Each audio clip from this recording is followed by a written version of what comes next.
other niggas. Hey, Mike friends was his security guards. He was hanging out with them niggas playing games.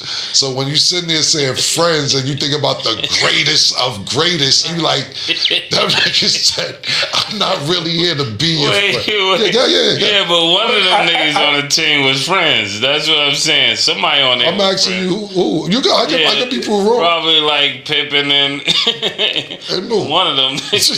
Oh, you saying outside of them? Yeah, some niggas that's gonna be friends. Yeah, probably, you gotta have some friends on the team. All 11 niggas was friends outside of Mike. I'm not saying that works. Yeah. If that's the case, I think if we talk about the greatest niggas on the team, some of them niggas didn't fuck. But yeah, you probably right about that. All 11 other niggas probably was like, yo, fuck homeboy.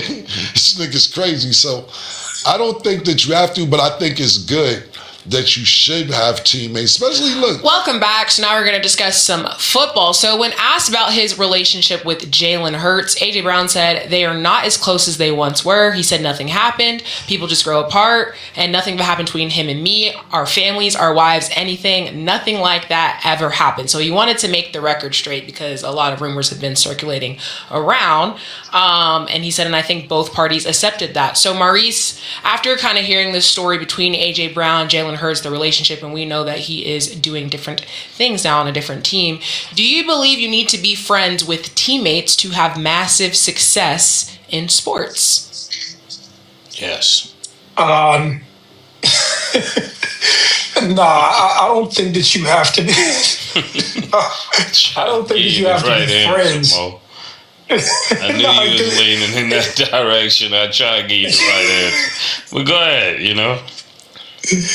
Nah, you actually don't. I think that is a big myth. I think that if you're friends with somebody, like the victories that you have, they have different memories, and you end up enjoying the victories a whole lot better.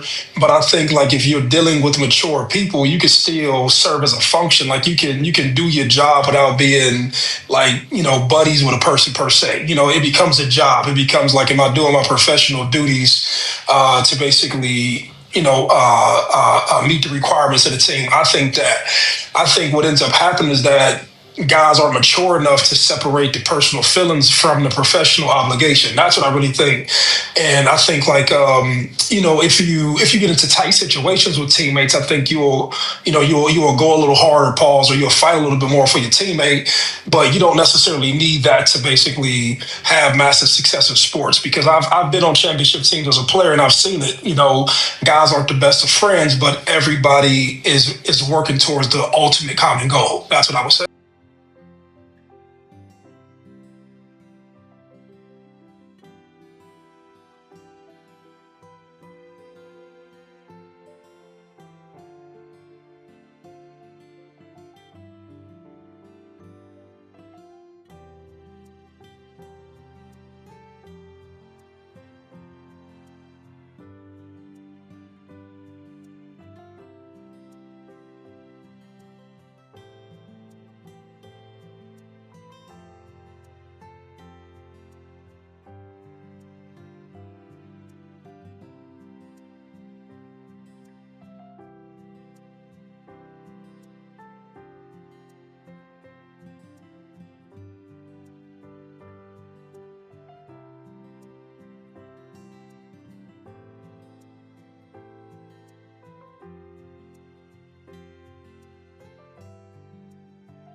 Yeah. Yeah. So yeah, Mace made a great point. Maybe I misunderstood it. Some niggas is friends, but I guess the best nigga don't have to be your friend, but other niggas was friends. I get that. Absolutely. Yeah. Yeah, and the correction was that Jalen Hurts didn't make it to the wedding. It wasn't AJ Brown. Yeah, Jalen Hurts didn't go to AJ Brown's wedding, but Jalen Hurts is also the godfather of his daughter. So people were always wondering, like, that's probably when the relationship was good, and then you probably knew when he ain't show up to the wedding that shit shaky. Oh, he really ain't show up. Oh yeah, it's on. Yeah, it's really what we thought it was. Right. And one last thing to disagree with you on Mace is that when you said when a marriage get tough, sometimes niggas be like, I'm getting a divorce over. Sometimes people can't afford it. Some people are in relationships right now with somebody they don't want to be with because the bills got to get paid. They can't afford to live the lifestyle that they want to live on their own. I seen a comedian say, this bitch don't know she one come up away from me leaving. All I need is one come up and it's over. So sometimes you may be mentally clocked out, but you can't afford to live on your own. So shout out to y'all though. I hope it gets better. Shout out, thanks. Yeah, he can't be abused a while. Yeah, no, because you know why? Because you gotta. Sometimes I gotta remind Dollar. We live a great life, man. Like for real, man. For real, like dead ass, bro. Like you gotta think about the nigga. Like yo, if I can afford to leave this bitch, or the other reverse, man. If this nigga wasn't paying these bills, yo. It's a lot of people, male or female, you'll come up away, comedian once said, from being an ex. Terrible situation to be in. Yeah, it is. It is. Just stuck. Imagine, you know what I mean? I used to not understand it. My grandfather would come home from work and just sit in his car for like 2 hours. Yeah. It's so pessimistic, right? He said 2 hours in the just sitting there after work. Sitting there like, I gotta go in. Yeah, I gotta go in this damn house. He's getting his mind together. Yeah, exactly. You're 100% right. Yeah, how did the day go? Yeah, and I'm pretty sure. Listen, like I said, it's a luxury. Like I had one bathroom, so you can't run for the house for somebody. Keep going. In Harlem, the best thing that the tenements had was railroad apartments. So our whole way was long. When you live in these little duplex 1199, you in each other's face. You, excuse me, go to the bathroom and all that. You can't run, man. Yeah. I want to ask you guys a more like holistic question because I know we answered it about sports, and Maurice, obviously you had a different perspective, which I don't know if it's still the same or not, and you can elaborate about that in a second. But how do you guys feel about friendships specifically in the industry? Because I feel like the saying is always, it's lonely at the top, and for massive success, a lot of people feel as if that's not really a thing. Do you guys feel like relationships and friendships are important, or not necessarily, not just within sports, but just the industry as a whole? Actually, I'm gonna let you go first, Mace, because Oh, I think when it comes to the music industry, I don't believe they are friends. I believe if you're hot enough, everybody deals with you. That has been my understanding. And if you stay hot, then people stay like somehow, leaning towards what you have to say in your phone calls. But when you're ice cold, there's probably, that phone is probably hard to pick up. Like, I won't say any names, but there's people that probably could call Cam's phone right now, and he would know it's them. He won't pick up. It's just not a reason to do it. I learned from you, man. Yeah,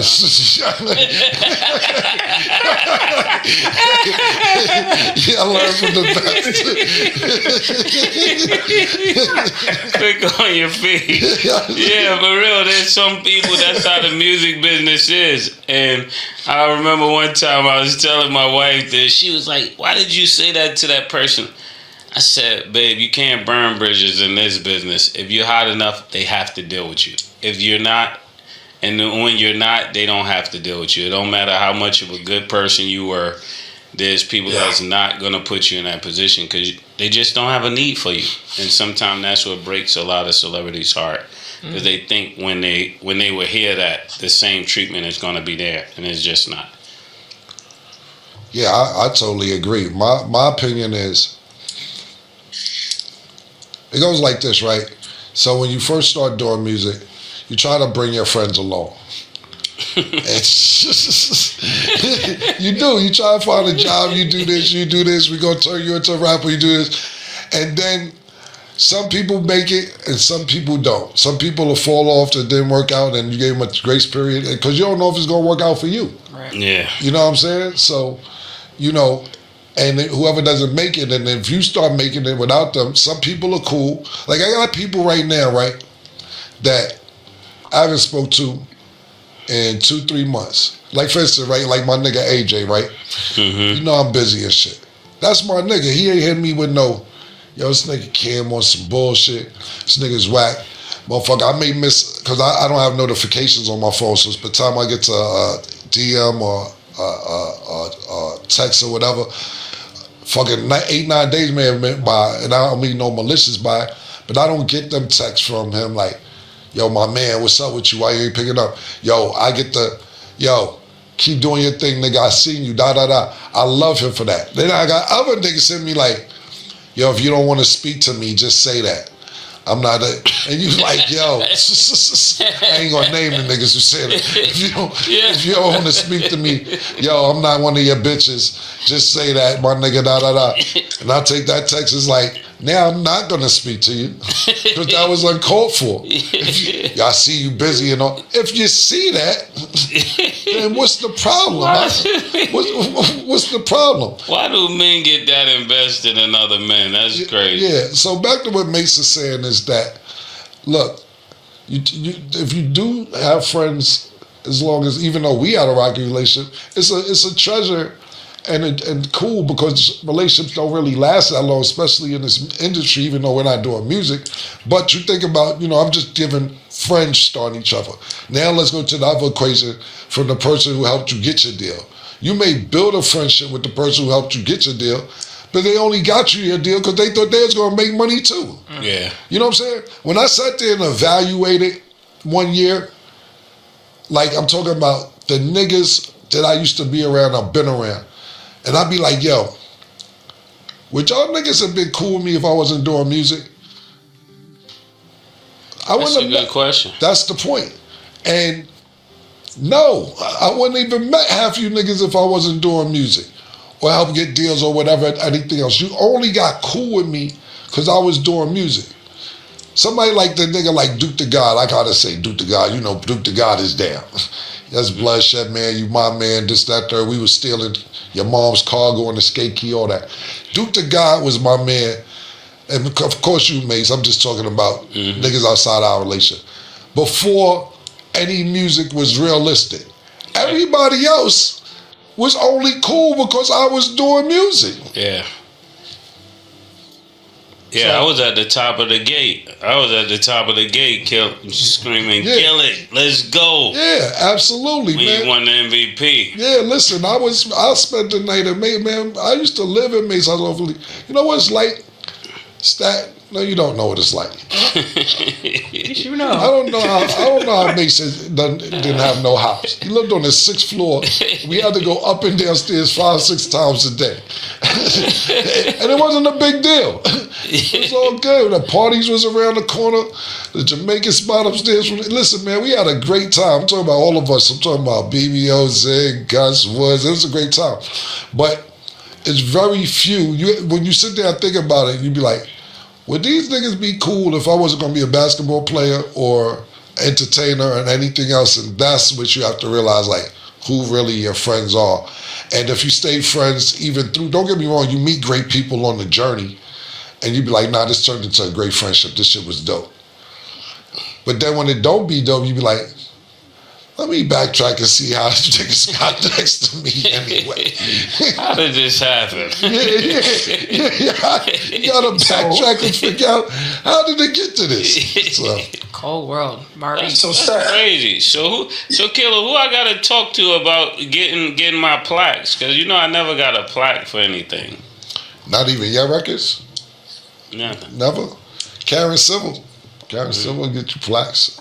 You got mad plaques because you have to get all the plaques that features you was on, whether it's Brandy or Brian McKnight or anybody else. I got all my shit. I ain't bringing up R. Kelly, Mariah Carey. I was part of them shit.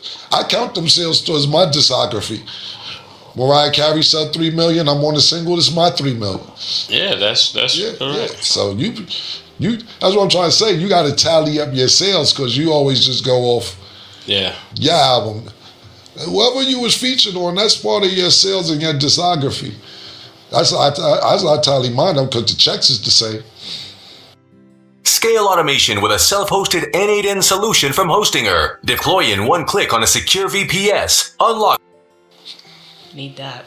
Okay. But Karen Civil, she be getting plaques. I'll reach out to her for you. That'd be dope. Maurice, final thoughts on friendships in the industry? No, what I was going to say was that it's pretty much the same way in football. And what I heard them describe, to me, I kind of heard it and made my point that stuff be situational and circumstantial. And that's how a lot of relationships in football are. So they don't really be friendships, but people end up winning. And then kind of like how Cam did it when he had to say, let me sit back, reflect, and let me be introspective about were these really relationships and friendships. You realize that they weren't. That's why you hear the things that are spoken, like when you hear about Bill Belichick and Tom Brady not liking each other. It was never really a friendship. You know what I'm saying? It was like circumstantial towards what they were chasing. And then you hear these dudes that talk crazy about Russell Wilson all those years that he was out there in Seattle and they had to lead you to boom and all that stuff. And so it was just an interesting question. Like, the fact that it's like that in music, it's the same thing in football. And I think it's people who end up coming together and they're chasing something. And if, one person has success, another person doesn't, these real feelings start to slip out, about how people feel about one another. And I would just, I just wanted to hear their perspective on it. Yeah. That's real. Because it's like when when you're in somebody is really cool because it's like when you see them elevate, it should get you excited. Yes. Like when you see them doing better, you see them doing bigger stuff. You're not sitting there like, why are they doing this? You want to see them go up because that gets you hype. If you really feel like it's all like one family and one friendship. That's the way I think. Yeah, like I never seen nobody succeed, and I was sitting there like, man, why that ain't me? Like, no, I don't. That's a fact. I was just on Max Kellerman and Rich Paul show. Shout out to them. Their show is really dope. And Max Kellerman was saying how he said, Mase killed that freestyle he did on the show. That freestyle was crazy. It's in the interview. He said, Yo, Kim, I know that raised your temperature and made you want to get in the booth and go do some shit. I said, no, the hell it didn't. I want the nigga to go do more.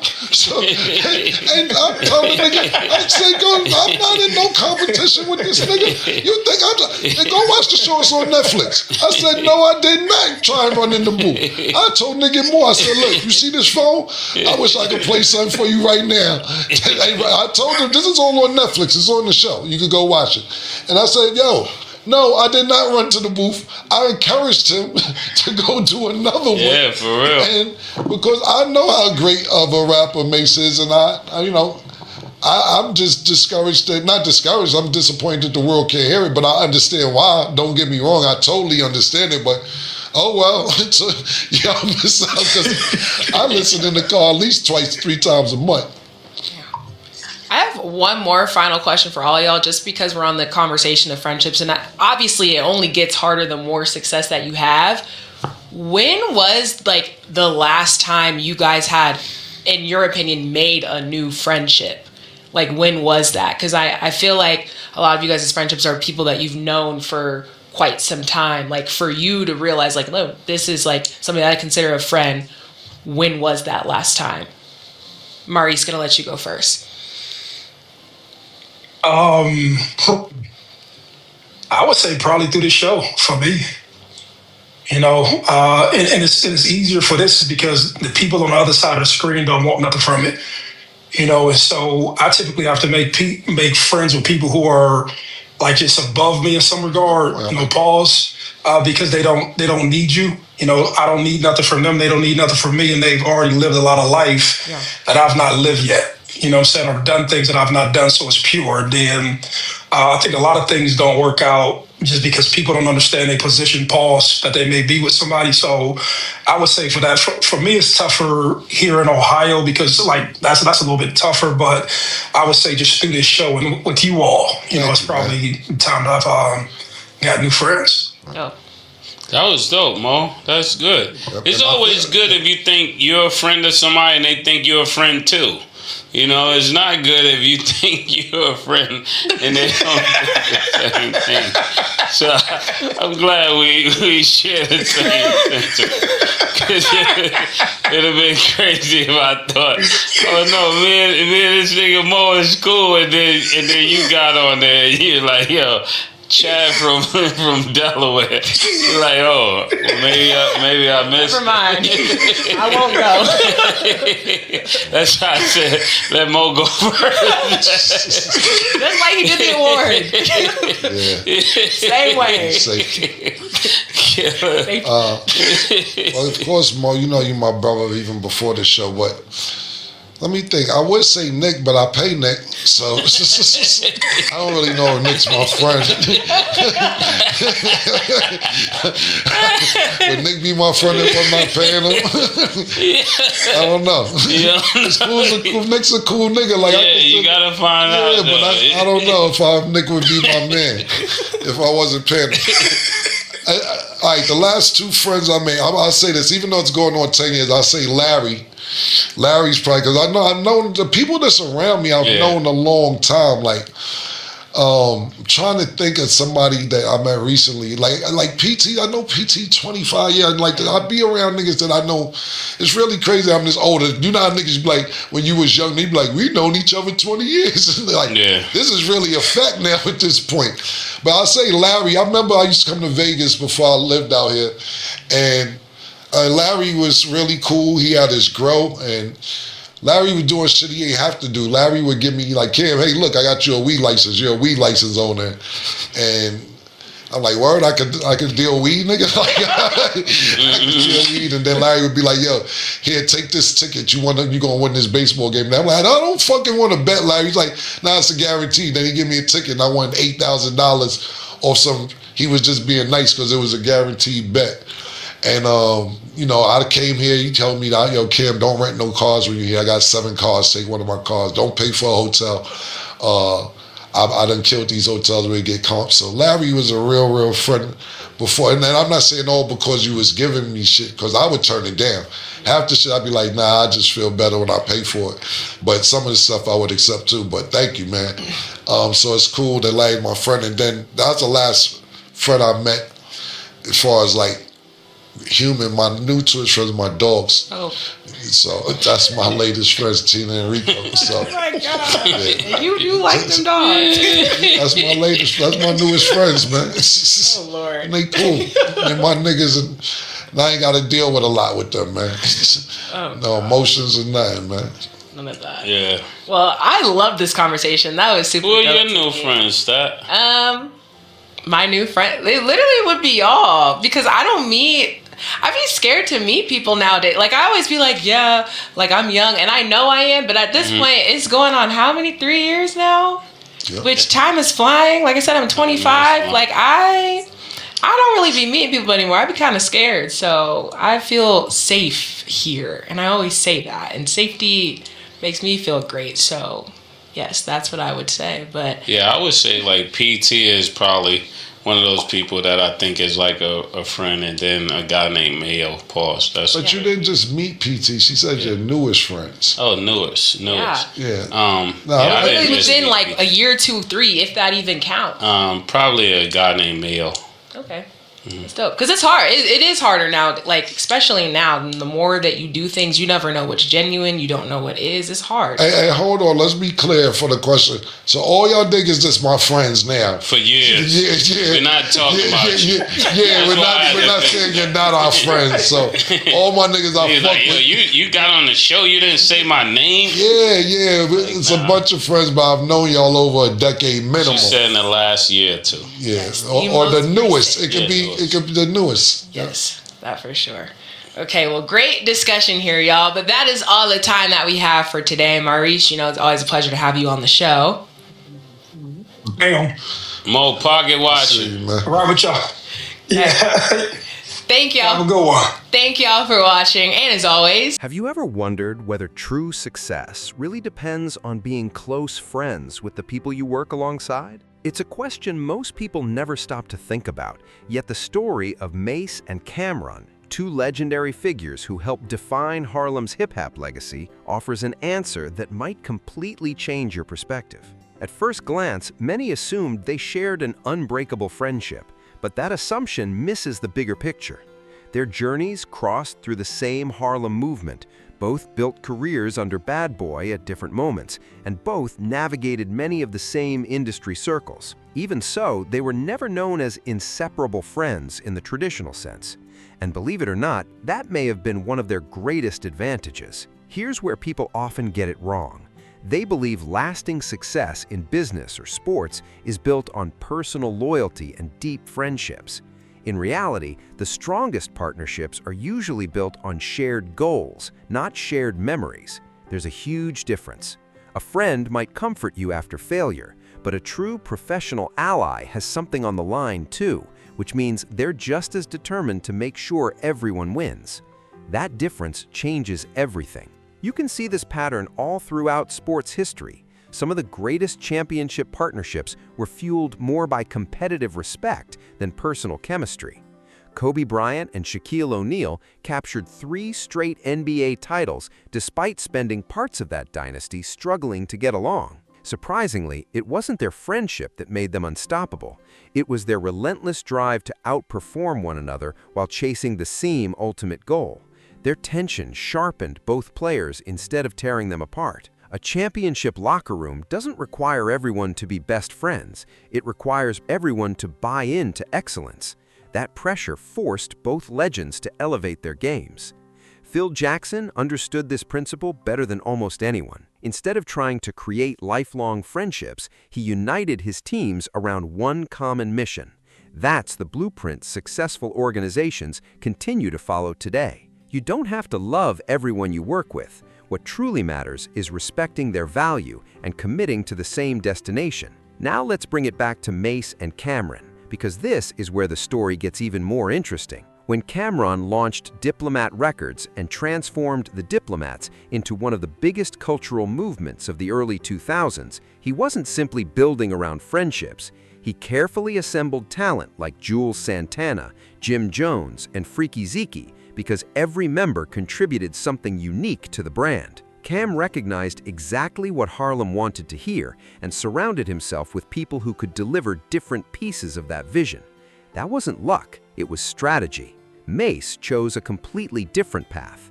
At the height of his music career, he stepped away from fame to pursue ministry, leaving the industry behind. When he eventually returned, the music business had evolved, forcing him to rebuild valuable relationships from the ground up. The opportunities that remained available weren't based on old friendships. They existed because people respected his catalog, his professionalism, and everything he had already accomplished. His reputation opened doors long after personal connections had faded. That's a lesson every entrepreneur, creator, or professional should remember.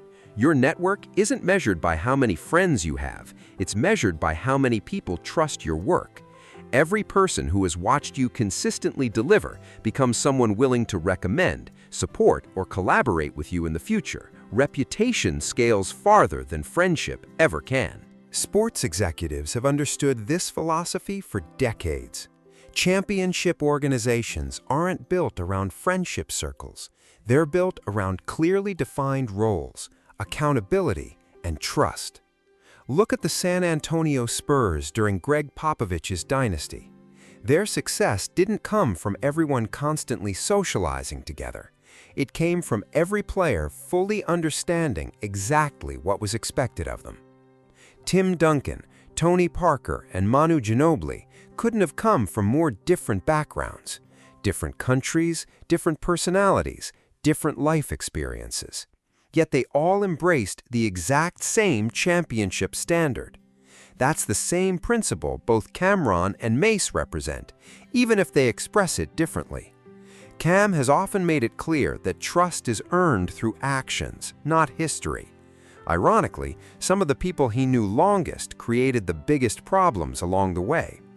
Mase reaches the same conclusion from another perspective. In the entertainment business, relationships must be built on integrity and mutual respect.